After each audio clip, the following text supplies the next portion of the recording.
자, 극한 첫 시간 시작합니다. 먼저 극한값을 구하는 5가지 대표적인 공략법 혹은 심플한 접근법에 대해서 이야기를 해보려고 그래요. 그럼 바로 시작합니다. 먼저 첫 번째, 누구나 다 잘 아는, 잘 하는 또는 최대항을 이용한 방법이에요. 자, 바로 문제로 설명할게요. 자, 리미트 2n제곱 플러스 4분의 5n제곱 플러스 3에 이런 문제가 있어요. 지금 보시면 분모도 무한히 커지고요. 분자 또한 무한히 커질 겁니다. 그렇죠? 이런 경우에 문제는 이렇게 풀어요. 분모 분자를 최대항으로 나누어요. n제곱이 제일 크죠?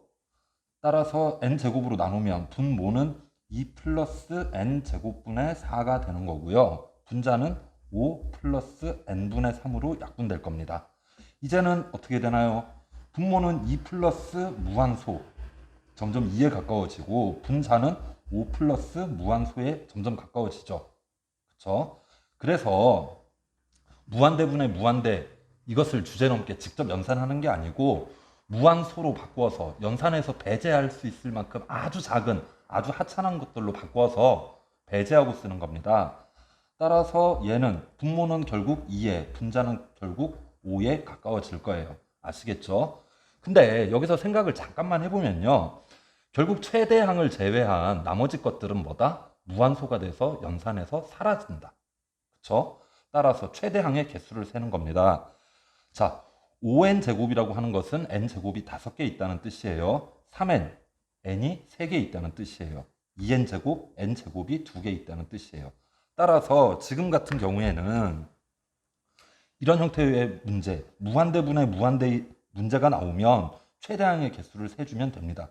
최대항은 n제곱, 밑에 2개, 위에 5개. 따라서 2분의 5라고 이야기를 해요. 아시겠죠? 자, 두 번째 문제 마찬가지입니다. n제곱이 있고요. 자, 2의 n 플러스 1승이라는 것은 2의 n제곱 곱하기 2의 1제곱, 즉 2의 n제곱이 2개 있다는 뜻이에요. 3의 n 플러스 1제곱은 3의 n 곱하기 3의 1, 즉 3의 n제곱이 3개 있다는 뜻입니다. 아시겠죠? 당연히 n제곱보다는 3의 n제곱이 가장 큰 녀석이고요. 지금 같은 경우에는 3의 n제곱이 밑에 하나, 위에 3개 이렇게 있는 거예요. 조금만 더 연습해 볼게요. 자, 가장 큰 건 n제곱이겠죠. n제곱은 밑에 4개, 위에 3개. 맞나요? 좋아요. 자, 마지막 문제입니다. 2n 플러스 세제곱 분해를 해야겠죠. 2의 2n제곱 곱하기 2의 세제곱, 즉 4의 n제곱이 몇 개? 8개. 따라서 답은 8이 되는 겁니다. 넘어갈게요. 계속해서 최대항에 관한 이야기예요. 자, 첫 번째. 최대항은 얘랑 얘 둘이 차수가 같죠. 사실상 얘와 얘가 만드는 겁니다. 얘들은 그렇게 중요하지 않아요. 어차피 무한소가 될 친구들이니까요. 그렇다면 분모는 2n 플러스 3n의 형태가 될 거고요. 루트를 바꿔주면 분자는 n 플러스 2n의 형태가 되겠네요. 그러면 결국 5분의 3으로 갈 것 같아요. 자, 두 번째. 이 최대항의 모양이 같아요. 그래서 둘이 사라져요. 이럴 때는 그 다음 항까지를 비교해 줍니다. 여기까지는 의미를 가져요. 하지만 얘들은 의미가 없어요. 심지어 얘를 4로 바꿔줘요. 뒤에 1을 달아줘요. 어차피 큰형님들 노는 판이지, 그쵸? 뒤에 조물애기들은 어떤 모양을 취하고 있거나 극한값에 영향을 주지 못합니다. 자, 이런 형태로 상수항을 조작을 해주면요, 만져주면요, n 플러스 2에서 n 플러스 1을 빼는 게 되네요. 따라서 답은 1이 될 거예요. 물론 수학적으로 아주 완벽한 풀이는 아니에요. 분수식을 만들어서 켤레식을 곱해서 계산을 할 수도 있는데 우리가 지금 하고 있는 것은 극한에 대한 접근법, 어떤 생각의 방법 이런 거기 때문에 굳이 그런 걸로 태클 거시는 분은 없었으면 싶어요. 3번. 역시나 최대항의 모양이 같죠. 따라서 그 다음 차 항까지 모양을 살핍니다. 자, n 플러스 2의 세제곱을 전개해야 n 세제곱 플러스 6n 제곱 이렇게 시작할 수 있을 거예요. 마찬가지로 n-1을 세제곱했을 때 n 세제곱 마이너스 3n 제곱, 오타예요. 이거 3n 제곱으로 현장에서 수정합니다. 예, 이런 형태로 갈 겁니다. 따라서 이 문제 역시도 n 플러스 2에서 n-1을 빼는 것으로 답은 3으로 이야기를 하면 돼요. 아시겠죠?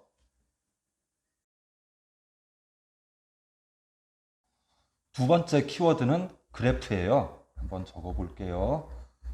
그래프. 자, 먼저 첫 번째 문제. y는 루트 x의 그래프를 그려요. 위로 블록하죠. y는 루트 x. 자, 이 가운데서 n이 있고요. 여기서 한 칸 떨어진 곳에 n 플러스 1이 있어요. 자, 이들 둘의 함수값의 차이, 높이 차이를 이야기를 하는 겁니다. 얘들이 저 오른쪽 끝으로 쭉 밀려가면은 그들의 높이 차이는 사실상 없을 거예요. 그쵸? 거듭 말씀드리지만 수학적으로 완전한 풀이를 하는 게 아니에요. 그냥 사고 방법, 접근법 등에 대해서 탐구해 보는 시간이에요. 자, 두 번째. 얘를 FM대로 켤레식을 분모 분자에 나누어 곱하려면 왠지 울렁증이 생기죠. 따라서 이거 역시도 마찬가지로 y는 세제곱근 루트 x의 그래프 사이에서 해석을 해줍니다. 역시나 0이 되겠네요. 자, 아래 두 문제 같이 볼게요. 자, 얘를 굳이 지수로 표현을 해주자면 4분의 3제곱이 되는 거예요. 오른쪽에 이 친구는 3분의 4제곱이 되는 거예요. 자, x의 a제곱.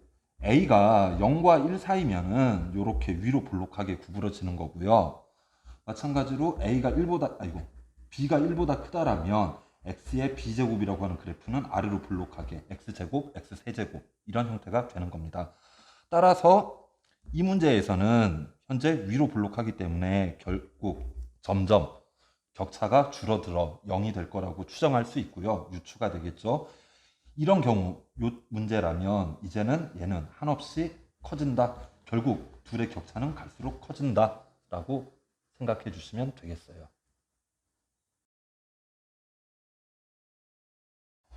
벌써 세 번째네요. 세 번째는 샌드위치입니다. 먹는 거 아니고요. 법칙에 관한 이야기를 하는 거예요. 첫 번째 문제부터 보시죠. 자, 2의 n제곱 플러스 3의 n제곱. 이 친구는요, 3의 n제곱 하나보다는 커요. 얘가 양수니까. 이 친구는 3의 n제곱만 2개 있는 친구보다는 작아요.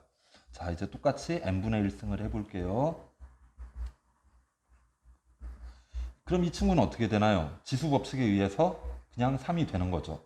이 친구는요, 2의 n분의 1승 곱하기 3 이렇게 되겠네요. n분의 1은 점점 0으로 가겠죠. 따라서 2의 0승 곱하기 3에 가까워질 거고 결국 2의 0제곱이 1이니까 3에 가까워질 겁니다. 그럼 가운데 끼어있는 이 친구는 당연히 3에 가까워지는 거겠죠. 근데 여기서 잠시만 생각을 해봐요. 2가 커요? 3이 커요? 당연히 3이 크죠. 그래서 얘는 큰 거 3의 n승 하나보다는 크고 큰 거 3의 n승 두 개보다는 작다라고 이야기를 하는 거예요. 아시겠습니까? 결국 큰 걸 고르는 문제예요. 자, 아래 문제를 보죠. 2, 3, 5 중에 제일 큰 것은 그렇죠. 5가 제일 큰 거예요. 원래는 이렇게 이야기를 할 거예요. 이렇게 세 개의 합은 5의 n승 하나보다는 크고 5의 n승만 3개를 모아놓은 것보다는 작다라고 이야기를 하겠죠. 하지만 결국 극한을 취하면 전부 5로 수렴하게 됩니다. 자, 세 번째요. 3 곱하기 2의 n제곱. 뜻을 정확히 알아야 돼요. 2의 n제곱이 3개 있다는 거예요. 그렇죠? 그 다음 3의 n 플러스 1승 3의 n제곱이 3개 있다는 거예요. 그리고 5의 n제곱이 하나 있네요. 이 7개 중에서 가장 큰 걸 골라주는 겁니다. 따라서 답은 5. 물론 이야기는 이렇게 하겠죠. 5의 n제곱 한 개보다는 크고 이 전체 괄호를 의미하는 거예요. 이제부터는 당연히 다시 쓸게요. 전체 괄호는 5의 n제곱 한 개보다는 크고 5의 n제곱만 7개를 모아놓은 것보다는 작다. 여기서 출발을 하게 될 겁니다. 하지만 결국 2, 3개, 3, 3개, 5 하나 중에서 큰 걸 골라주는 문제예요. 좀 버벅거렸는데 이해해 주세요. 자, 네 번째 문제는 가우스에 관한 문제네요. 우리가 어떤 것을 가우스를 씌운다라면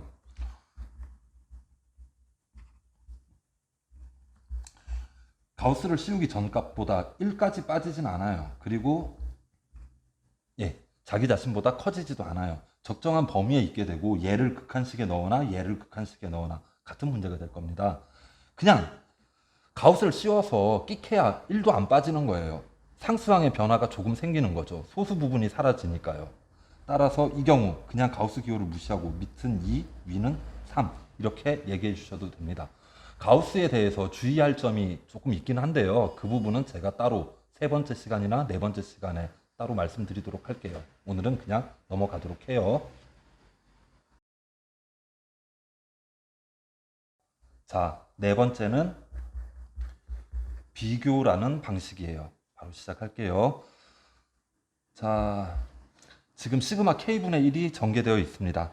한번 비교를 해보도록 하죠. 1, 2분의 1, 3분의 1보다는 4분의 1이 작죠. 4분의 1, 5분의 1보다는 8분의 1이 작아요.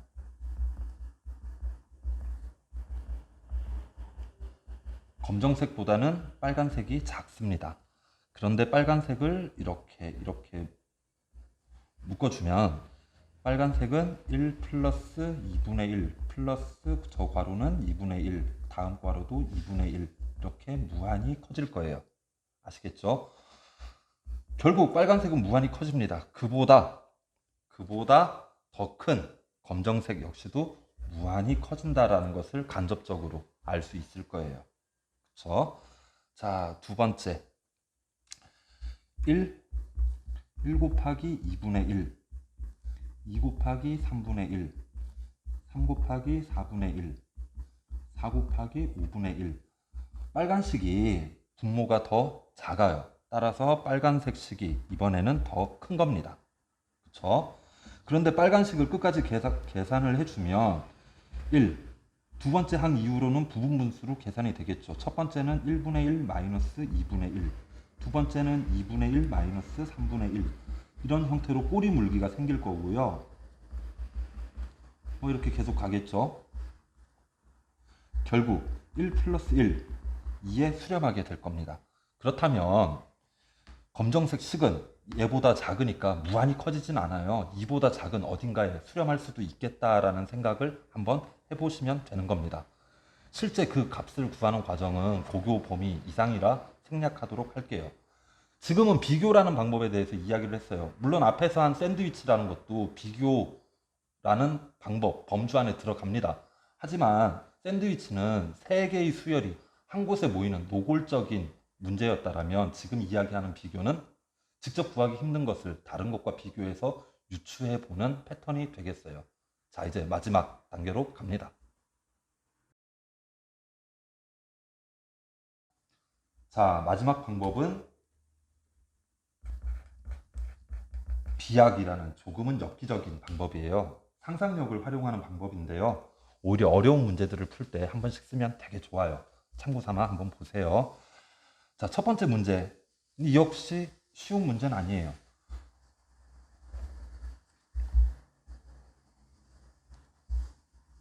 X축이 있고요. 이거 여담인데 왜 X축, Y축에는 한쪽에만 화살표를 붙일까요? 그렇죠. 증가하는 방향에만 표시를 해주는 겁니다. 상식으로 알아두세요. 자, y는 x-n의 제곱이 있고요. 얘는 n,0에서 당연히 접할 겁니다. 맞죠?